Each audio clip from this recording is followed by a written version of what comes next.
மத்தேயு அதிகாரம் 7. நீங்கள் குற்றவாளிகளென்று தீர்க்கப்படாதபடிக்கு மற்றவர்களை குற்றவாளிகளென்று தீர்க்காதிருங்கள். ஏனெனில் நீங்கள் மற்றவர்களை தீர்க்கிற தீர்ப்பின்படியே நீங்களும் தீர்க்கப்படுவீர்கள். நீங்கள் மற்றவர்களுக்கு அளக்கிற அளவின்படியே உங்களுக்கும் அளக்கப்படும். நீ உன் கண்ணில் இருக்கிற உத்திரத்தை உணராமல் உன் சகோதரன் கண்ணில் இருக்கிற துரும்பை பார்க்கிறதென்ன? இதோ உன் கண்ணில் உத்திரம் இருக்கையில் உன் சகோதரனை நோக்கி, நான் உன் கண்ணில் இருக்கும் துரும்பை எடுத்து போடட்டும் என்று நீ சொல்வதெப்படி?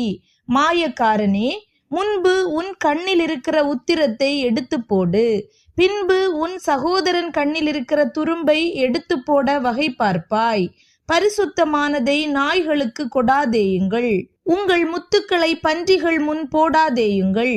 போட்டால் தங்கள் கால்களால் அவைகளை மிதித்து திரும்பிக் கொண்டு உங்களை பீறி போடும். கேளுங்கள், அப்பொழுது உங்களுக்கு கொடுக்கப்படும். தேடுங்கள், அப்பொழுது கண்டடைவீர்கள்.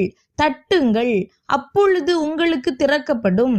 ஏனென்றால் கேட்கிறவன் எவனும் பெற்றுக்கொள்கிறான், தேடுகிறவன் கண்டடைகிறான், தட்டுகிறவனுக்கு திறக்கப்படும். உங்களில் எந்த மனுஷனானாலும் தன்னிடத்தில் அப்பத்தை கேட்கிற தன் மகனுக்கு கல்லை கொடுப்பானா? மீனை கேட்டால் அவனுக்கு பாம்பை கொடுப்பானா?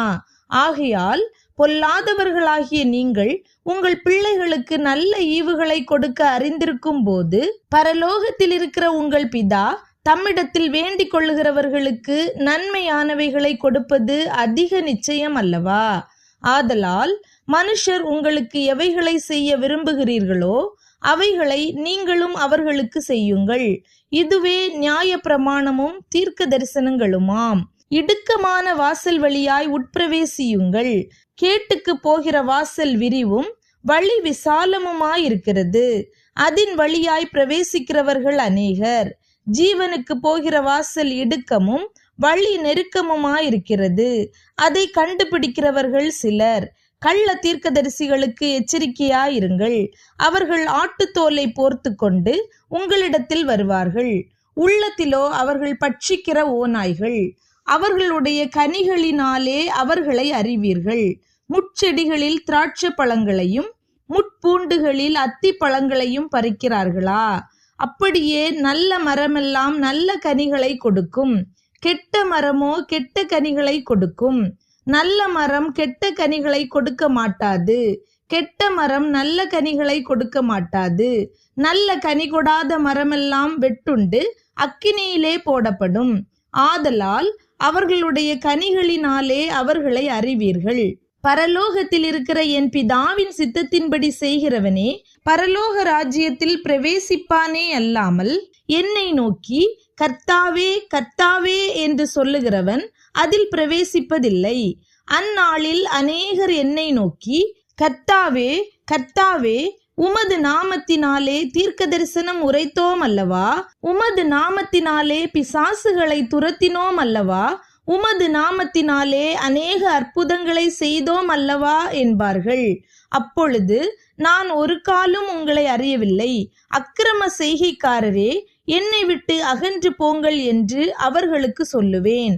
ஆகையால் நான் சொல்லிய இந்த வார்த்தைகளை கேட்டு இவைகளின்படி செய்கிறவன் எவனோ அவனை கன்மலையின் மேல் தன் வீட்டை கட்டின புத்தியுள்ள மனுஷனுக்கு ஒப்பிடுவேன். பெருமழை சொரிந்து பெருவெள்ளம் வந்து காற்று அடித்து அந்த வீட்டின் மேல் மோதியும் அது விழவில்லை. ஏனென்றால் அது கன்மலையின் மேல் அஸ்திபாரம் போடப்பட்டிருந்தது. நான் சொல்லிய இந்த வார்த்தைகளை கேட்டு இவைகளின்படி செய்யாதிருக்கிறவன் எவனோ அவன் தன் வீட்டை மணலின் மேல் கட்டின புத்தி இல்லாத மனுஷனுக்கு ஒப்பிடப்படுவான். பெருமழை சொரிந்து பெருவெள்ளம் வந்து காற்று அடித்து அந்த வீட்டின் மேல் மோதின போது அது விழுந்தது, விழுந்து முழுவதும் அழிந்தது என்றார்.